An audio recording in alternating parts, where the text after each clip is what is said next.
बहुत समय पहले एक ब्राह्मण कश्मीर में रहता था जिसका नाम सोदराम था।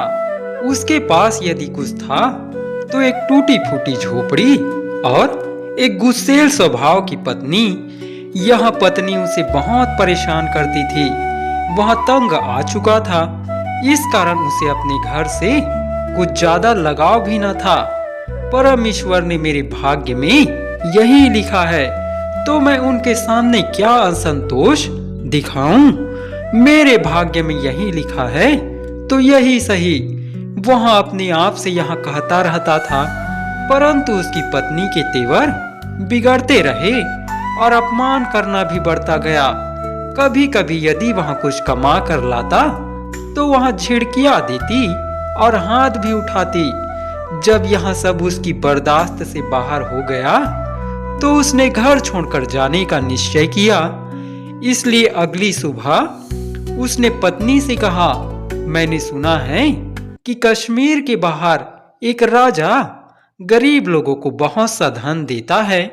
मैं भी जा रहा हूं, मैं भी अपना भाग्य आजमाऊंगा। ठीक है, चले जाओ, मुझे कोई फर्क नहीं पड़ेगा, पत्नी ने कहा। ब्राह्मण ने यात्रा के लिए कुछ चीजें इकट्ठी की और निकल पड़ा। वहां लगातार चलता रहा और कहीं पर भी नहीं रुका जब तक कि वहां एक जंगल के पास ना पहुंचा। वहां उसे एक मीठे और शुद्ध पानी का सरोवर दिख गया। वह वहीं पर रुक गया, अपना सामान नीचे रखा ताकि कुछ खाकर आराम कर ले।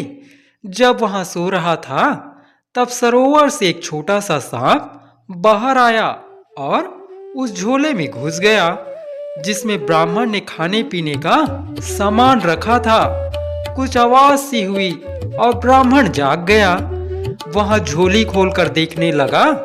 जब उसने सांप देखा तो एकदम से झोली का मुंह बंद कर दिया और झोली को जोर से बांध दिया। तभी उसे ख्याल आया कि क्यों न वहां वापिस अपनी पत्नी के पास जाए और उसे यहाँ झोली भेंट करे। सोचा कि वहां यहाँ बंद झोला जरूर खोलेगी और इसके खोलते ही सांप उसे डस लेगा और वह मर जाएगी। तब मुझे उस झगड़ालू पत्नी से छुटकारा मिलेगा। यह सोचते ही सोदराम घर की तरफ लौट पड़ा। घर पहुंचते ही उसने अपनी पत्नी से कहा, अय मेरी प्रिय, मैं तुमसे दूर रह ही नहीं सकता। देखो मैं लौट आया हूँ और यहाँ देखो मैं तुम्हारे लिए क्या लाया हूँ, खुद ही खोल के देख लो। पत्नी ने झोली पकड़ ली और उसके ऊपर लगी गांठ खोलने लगी। अरे नहीं नहीं, यहाँ नहीं, ऊपर कमरे में जाकर देख लेंगे। सोदराम ने कहा, हाँ हाँ, वहां भी है, चलो चलो। जब वे दूसरे कमरे में पहुंच गए तो सोदराम ने कोई बहाना बनाया और कमरे से बाहर आ गया। तू देख, मैं अभी आया। ब्राह्मण ने बाहर से दरवाजा बंद किया और यह सोचकर खुश होता रहा कि उसे इस जल्लाद जैसी औरत से अब छुटकारा मिलेगा। कमरे के अंदर उसकी पत्नी ने जैसे ही झोली की गांठ खोली वैसे ही एक सांप बाहर आ गया। उसने झोली एक तरफ फेंक दी और चिल्लाने लगी, सांप सांप। वहां कमरे से बाहर आने लगी मगर दरवाजा बंद था। अरे दरवाजा खोलिए। हाँ हाँ, खोलता हूं। मगर सोदराम ने दरवाजा नहीं खोला। तभी कमरे में एक प्रकाश सा उभरा। उस प्रकाश पुंज के पीछे से एक आकृति सी दिखाई देने लगी। वहां अब सांप नहीं, एक सुंदर बालक था। उसे देखते ही ब्राह्मणी प्रसन्न हो गई। उसने अपने पति को बुलाया मगर वहां अंदर नहीं आया। वहां यही सोचता रहा कि अंदर एक सांप है जो उसे भी डस लेगा। देखिए तो कितना सुंदर बालक है। इस बार तो आप सच में ही कितनी अच्छी भेंट लेकर आए हैं। अब मैं आपसे कभी भी नाराज नहीं होंगी। अंदर तो आइए। पत्नी की ये बातें सुनकर सोदराम ने तुरंत दरवाजा खोल दिया और कमरे के अंदर आ गया। इतने सुंदर बालक को देखकर उसके सारे दुख जैसे छू मंतर हो गए। उसने अपने बेटे और पत्नी को चूमा। दोनों पति पत्नी प्रसन्न हो गए और अब सुख से रहने लगे। ब्राह्मण का इस बालक के आते ही जैसे भाग्य खुल गया। वह एक धनी व्यक्ति बन गया। उसका हर तरफ सम्मान होने लगा। उसका बेटा जितना बड़ा होता जाता उतना ही सुंदर होता जाता। सोदराम और उसकी पत्नी ने उस बालक का नाम नाग्य राय रखा। 4 वर्ष का बालक इतना बुद्धिमान था कि बड़ों बड़ों को बहस में हरा देता था। हालांकि उसको दूसरे बालकों की तरह पाठशाला नहीं भेजा गया, मगर वहां फिर भी उन बच्चों से ज्यादा जानकार था। सभी भाषाएं जानता था, ज्ञान की बातें कहता था। यहाँ इसलिए क्योंकि वहां स्वर्गिक बालक था। उसमें असीम शक्तियां और गुण थे। जब नाग्यराय युवा हुआ तो उसने एक दिन अपने पिता सोदराम से पूछा, पिताजी, क्या यहाँ आसपास कोई पवित्र जलाशय है? क्यों? किस लिए? मैं एक पवित्र जलाशय में नहाना चाहता हूँ। क्यों? पिताजी, मेरी कई दिनों से, क्या बहुत समय से एक सरोवर में नहाने की इच्छा हो रही है, परंतु वहां स्वच्छ होना चाहिए, नहीं तो मैं अशुद्ध हो जाऊंगा। सोदराम ने कुछ देर सोचा और फिर कहा, यहाँ हमारे आसपास तो ऐसा कोई जलाशय नहीं है, मगर राजा के बाग में एक पोखर है। उस बाग के चारों ओर एक ऊंची दीवार है। वहां जाना तो असंभव है। आप मुझे दिखा दीजिए कि वहां बाग कहाँ है। नहीं, कभी नहीं। अगर राजा के सिपाही हमें देख लेंगे तो महाराज को खबर कर देंगे और वे हमें जिंदा नहीं छोड़ेंगे। आप मुझे वहां ले चलिए, हमें कुछ नहीं होगा। आप तो जानते ही हैं कि मेरे पास दिव्य शक्तियां हैं। मैं कोई साधारण युवक नहीं, मगर फिर भी हमें ध्यान रखना होगा। आप मुझ पर विश्वास रखिए। सो तो है। जब सोदराम राजा के बाग की ओर जाने के लिए मान गए तो वे दोनों राजा के महल की तरफ चल पड़े। नाग्य राय ने देखा कि कितनी ऊंची दीवारें हैं, तो वहां एक छिद्र ढूंढने लगा, मगर दीवार में कोई छिद्र नहीं था। आखिर उसे एक छोटा सा छिद्र दीवार के नीचे दिखा। वहां प्रसन्न हो गया।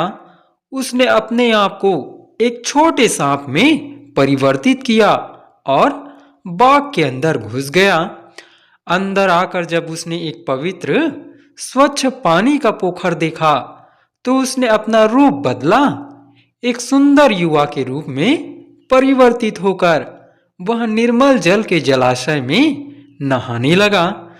जब राजकुमारी ने, जो उस समय बाग में बैठी थी, पानी में छप छप की आवाज सुनी तो उसने अपनी दासियों को यहाँ देखने भेजा कि बाग में कोई घुस तो नहीं आया है। परंतु जब तक दासियां वहां पहुंची, नाग्य राय ने फिर से सांप का रूप धारण करके बाग से बाहर निकलने में सफलता पा ली थी। कुछ दिनों बाद वहां फिर से आया और वहां नहाने लगा। जब इस बार भी राजकुमारी ने छप छप की आवाज सुनी तो वहां गुस्सा होने लगी। राजकुमारी हिमाल ने अपनी दासियों से कहा, कौन है यहाँ जो मेरे बाग में आकर मेरे ही ताल में नहाने की हिम्मत कर रहा है?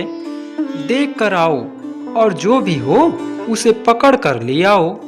दासिया गई, मगर इस बार भी वे नाग्य राय को देख न पाई, क्योंकि वहां निकल चुका था। तीसरी बार जब नाग्य राय आया तो हिमाल वही ताल के आसपास थे। जब उसने एक अति सुंदर युवक को ताल में नहाते देखा तो वहां देखती रह गई। ऐसी सुंदरता तो साधारण मनुष्यों में होती नहीं, कौन हो सकता है? वहां सोचने लगी, ऐसा और इतना सुंदर पुरुष उसने कभी नहीं देखा था।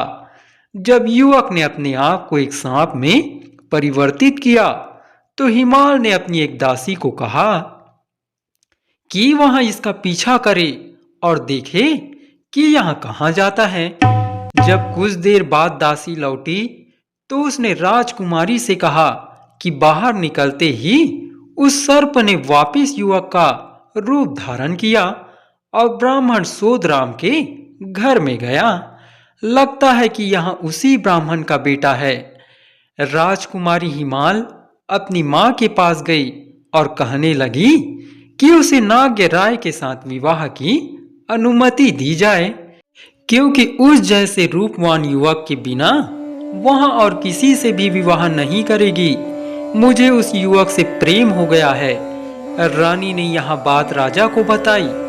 राजा अपनी बेटी के पास गए और कहा, मेरी प्रिय पुत्री, तुम जिस भी राजकुमार के साथ विवाह करना चाहो करो। मैं सभी अच्छे अच्छे राजकुमारों को यहाँ बुलाऊंगा। तुम जिसको भी चुनोगी उसे तुम्हारा पति स्वीकार करूंगा। नहीं पिताजी, मैंने इस ब्राह्मण के बेटे को देखा है। उसके रूप और गुणों के समान और कोई नहीं हो सकता। तुम्हें मालूम भी है कि तुम क्या कह रही हो। वह ब्राह्मण सोदराम एक साधारण सा व्यक्ति है। मैं कैसे उसके साथ अपनी बेटी के रिश्ते के लिए उसके बेटे का हाथ मांगूंगा। कहाँ मैं और कहाँ वहाँ। क्या कभी धरती और आकाश मिल सकते हैं। मैं तुम्हारे लिए दुनिया का सबसे सुंदर राजकुमार ढूंढ कर लाऊंगा। नहीं पिताजी, नहीं। इससे क्या फर्क पड़ता है कि वहाँ गरीब है या अमीर। मैंने सोदराम के बेटे को ही अपना पति माना है। मैं अब किसी और को स्वीकार ही नहीं कर सकती। मुझे विवाह भी उसी से करना चाहिए जिससे मैंने प्रेम किया है। राजा कुछ दिनों तक सोचते रहे और आखिर में उन्होंने अपनी बेटी की प्रसन्नता को ध्यान में रखते हुए सोदराम ब्राह्मण को बुलवाने की आज्ञा दी। जब सोदराम ने राजा की आज्ञा सुनी तो चिंता में पड़ गया। वहां सोचने लगा, क्यों बुलाया होगा। क्या उनको पता चल गया होगा कि मेरा बेटा राजकुमारी के बाग में जाता है। क्या उनको यह तो नहीं पूछना है कि मैं एक साधारण सा ब्राह्मण था, फिर धनवान कैसे हो गया, या कोई और बात है। वहां सारी रात सो न सका। सोदराम जब महाराज के सामने पहुंच गया तो राजा उसे देखकर सोचने लगा, क्या इसी के बेटे के साथ मुझे अपनी बेटी का विवाह करना होगा। दूसरे राजा क्या कहेंगे, मेरे मंत्री क्या कहेंगे। परंतु उसने फिर हिमाल की बातों को ध्यान किया तो निश्चय किया कि अपनी बेटी की खुशी के लिए इससे बात करनी आवश्यक है। उन्होंने कहा, ब्राह्मण महाराज, मैंने सुना है कि आपका बेटा गुणवान है और रूपवान भी। क्या आप उसे मेरी बेटी के साथ विवाह के लिए अनुमति देंगे। महाराज, आप महान, अति बुद्धिमान और ज्ञानी हैं, प्रजा के पालक हैं। मैं आपकी आज्ञाकारी प्रजा हूँ। आपने जो ठीक समझा उसमें अवश्य ही हम सबका हित है। राजा और प्रजा सुखी रहे, मेरे लिए इससे अधिक शुभ क्या हो सकता है। तो ठीक है, हम राज्य ज्योतिषी से विवाह का मुहूर्त निकलवाते हैं। राजा के महल से निकलकर सोदराम घर की ओर चला, मगर वहां प्रसन्न था और दुखी भी। प्रसन्न इसलिए कि उसके बेटे का विवाह राजकुमारी के साथ होने जा रहा था, और दुखी इसलिए कि इतनी बड़ी शादी का खर्चा वहां कैसे उठा पाएगा। जब वहां घर पहुंचा तो उसने सारी बात अपने बेटे और पत्नी को बताई। पिताजी, चिंता ना कीजिए, आप महाराज के पास जाकर पूछ लीजिए कि क्या वे मुझे एक साधारण से दूल्हे के रूप में या फिर बाजे गाजे के साथ देखना चाहते हैं। हमारी बारात कैसी होनी चाहिए, उनकी क्या इच्छा है। अरे बेटे, यहाँ कैसी बात कर दी तुमने। मैं धनवान जरूर हूँ, मगर एक राजा का क्या मुकाबला कर सकता हूँ। पिताजी, आप चिंता ना करिए, मेरे पास ऐसा खजाना है जो हमारी सभी जरूरतें पूरी करेगा। आप निश्चिंत होकर उनसे पूछिए। हमारे लिए यह जानना जरूरी है कि वे किस प्रकार की बारात चाहते हैं। अगले दिन सोदराम महाराज से मिला तो राजा प्रसन्न हुआ और कहा कि मैं चाहता हूँ कि बारात धूमधाम से आए। निश्चित दिवस पर एक बहुत बड़ी बारात राजा के महल में गई, जिसकी व्यवस्था नाग्य राय ने एक पत्र द्वारा की थी। नाग्य राय ने बारात के प्रस्थान से कुछ दिन पहले अपने पिता को एक पत्र दिया था। सोदराम वहां पत्र लेकर एक ताल के पास गए। पत्र को ताल में फेंका तो वहां से तुरही और ढोल आदि की आवाजें सुनाई दी। कुछ ही देर में घोड़े, हाथी, सोना चांदी सिपाही ताल से बाहर निकल आए। एक बहुत बड़ी सजीली बारात राजा के महल की तरफ चलने लगी।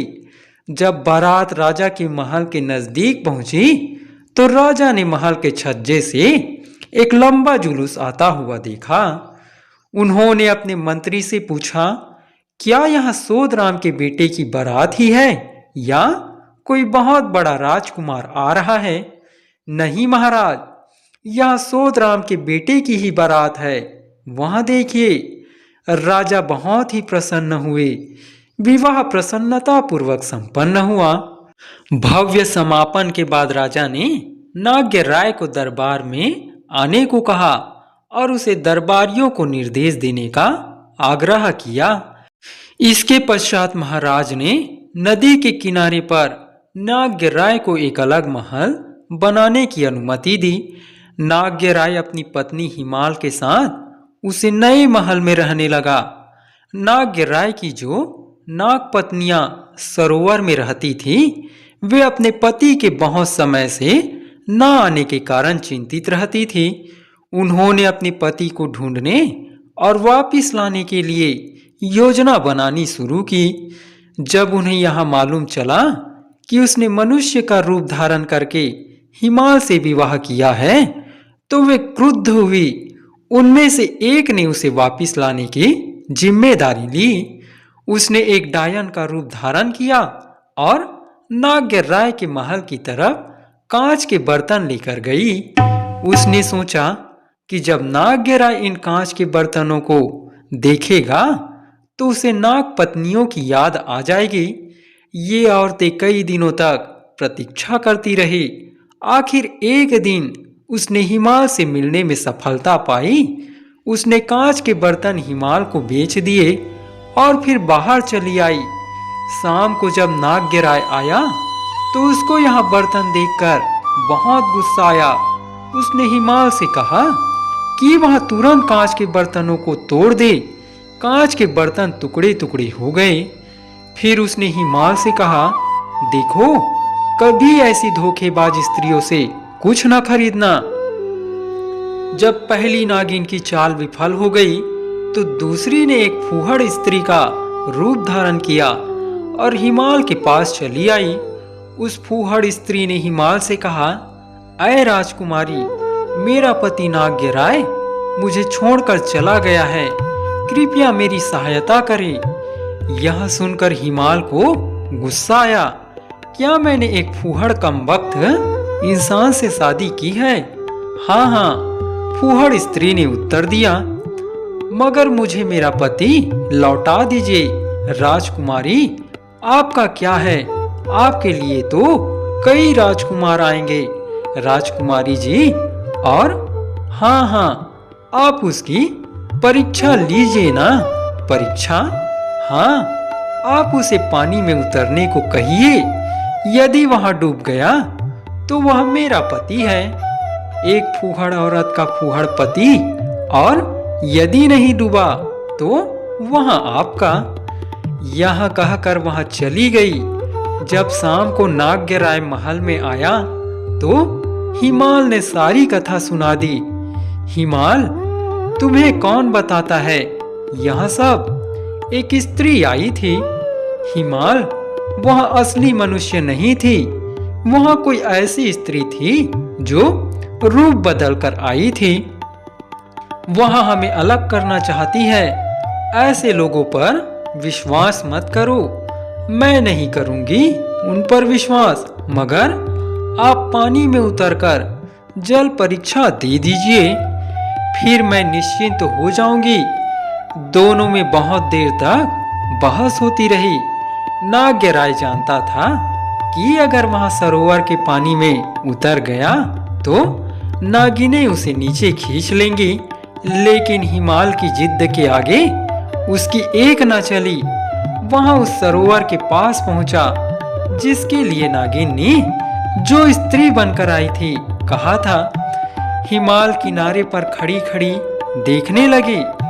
जो ही नाग्यराय के पांव जल में उतरे, अनेक सापिनियों ने उसके पैरों को जकड़ लिया और नीचे उतरती गई। वहां धीरे धीरे नीचे जाता रहा। हिमाल यहां देख रोने लगी। सापिनियां नाग्यराय को बहुत नीचे तक ले गई। अब कुछ नहीं हो सकता था। हिमाल अपने सुंदर गुणी और देव समान पति को खो बैठी। रोते रोते हिमाल अपने महल के पास पहुंच गई। वह सारा दिन नाग्यराय के बारे में सोचती रहती। उसे न सुख था न चैन।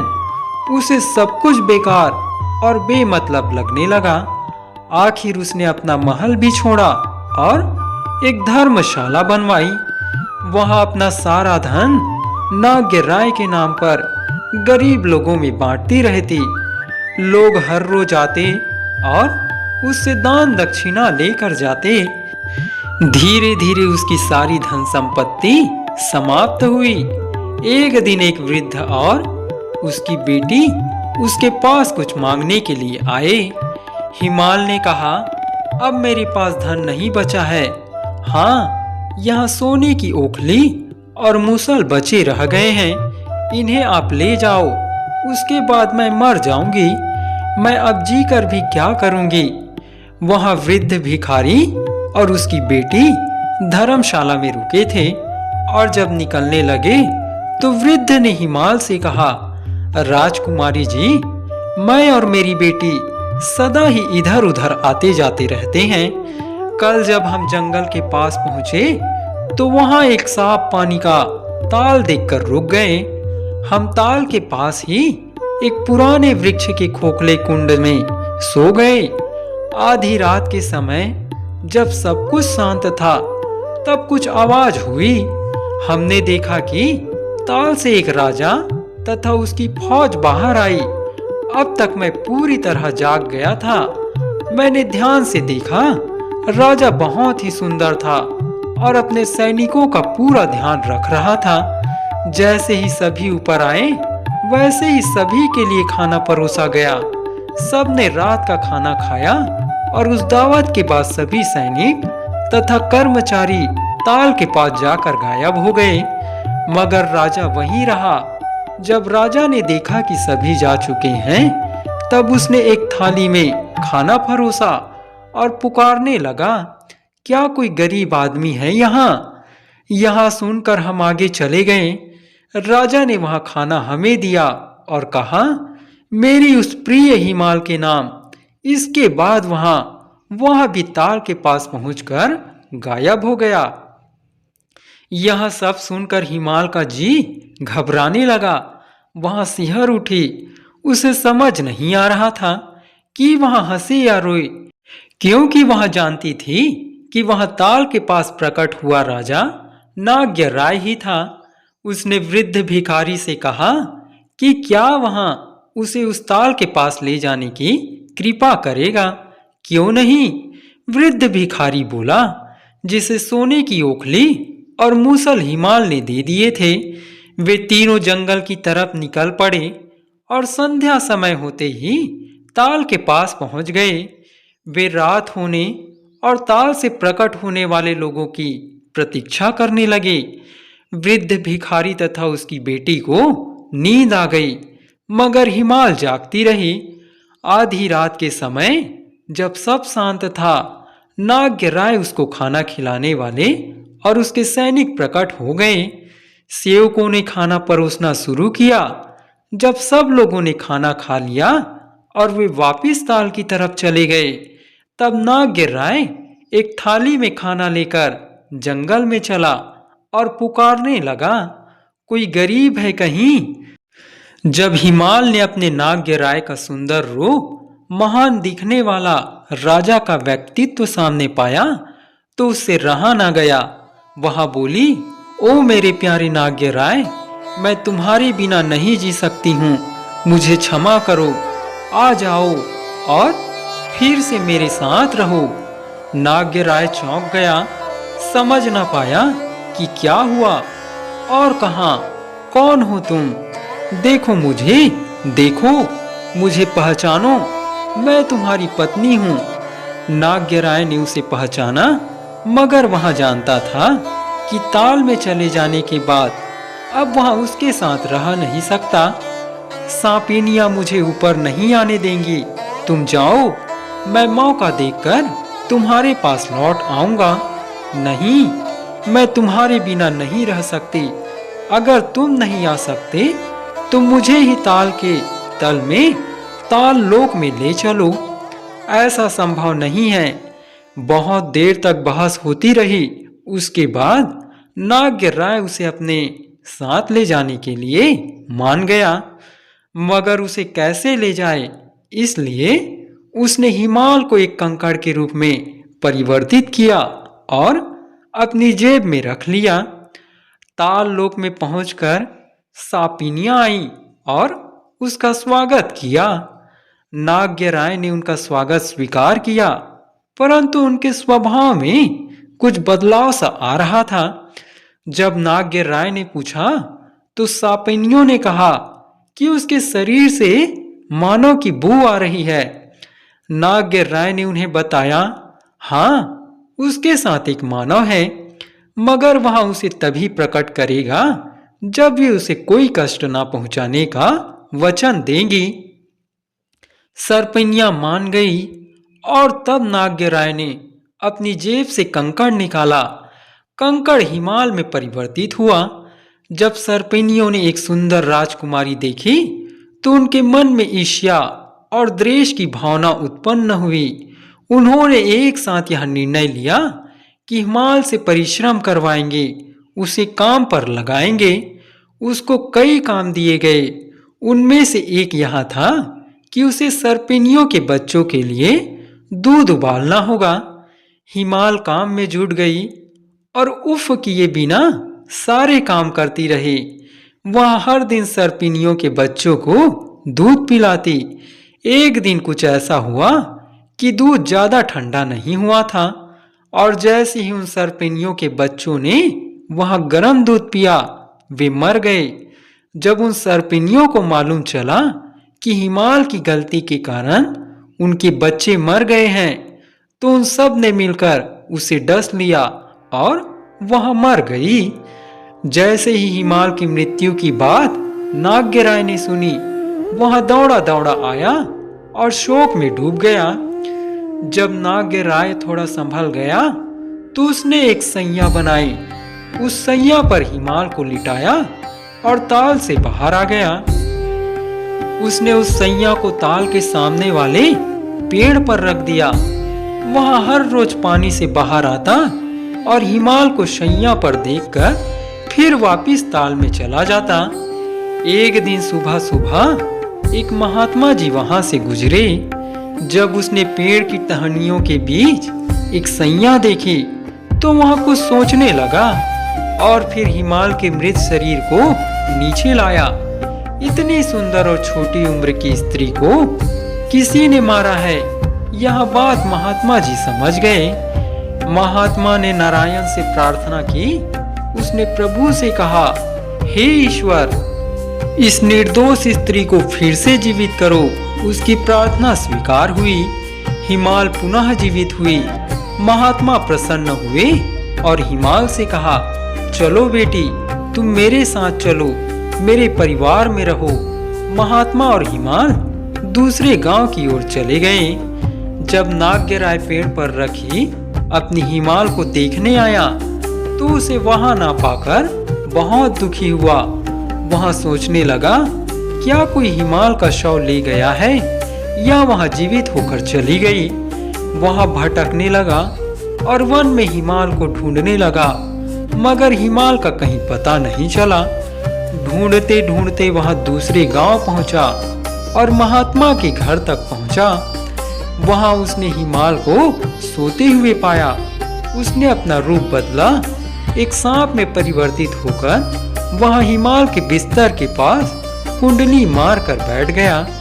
थोड़ी देर बाद जब महात्मा का बेटा आया और उसने हिमाल के पास एक सांप देखा, तो उसने सोचा, यहाँ कहीं इस स्त्री को डस ना ले। उसने एकदम से एक तलवार उठाई और सांप के टुकड़े टुकड़े कर दिए। इस शोर से हिमाल जाग गई। जब उसने देखा तो वहां रोने लगी। अरे यहाँ तुमने क्या किया? हाय, तुमने मेरे पति को ही मार दिया, मेरे नागराय की हत्या की। उसी दिन दोपहर को चंदन की लकड़ी की चिता बनाई गई और मृत नागराय को उस पर रखा गया। उसी समय हिमाल भी चिता पर चढ़ गई। मैं अब जी कर क्या करूंगी? मैं भी इसी के साथ जल मरूंगी। दोनों भस्म हो गए। महात्मा यहाँ सब देखकर बहुत ही दुखी हुआ। वह चैन से सो न सका। वह रात भर जागता रहा।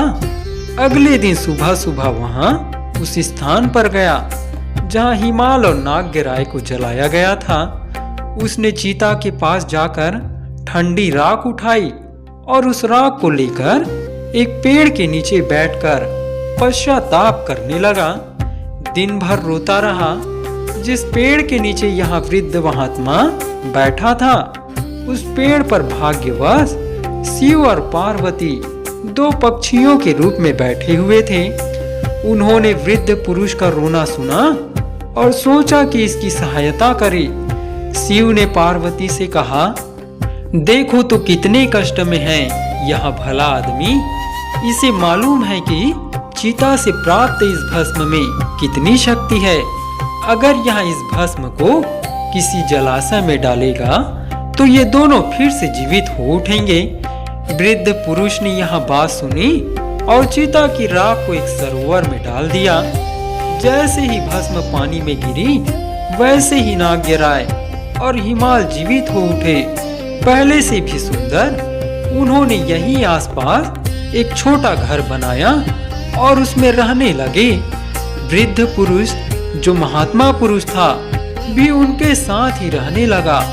वह उनके पिता के समान घर में रहने लगा और उन दोनों ने भी उसकी खूब सेवा की।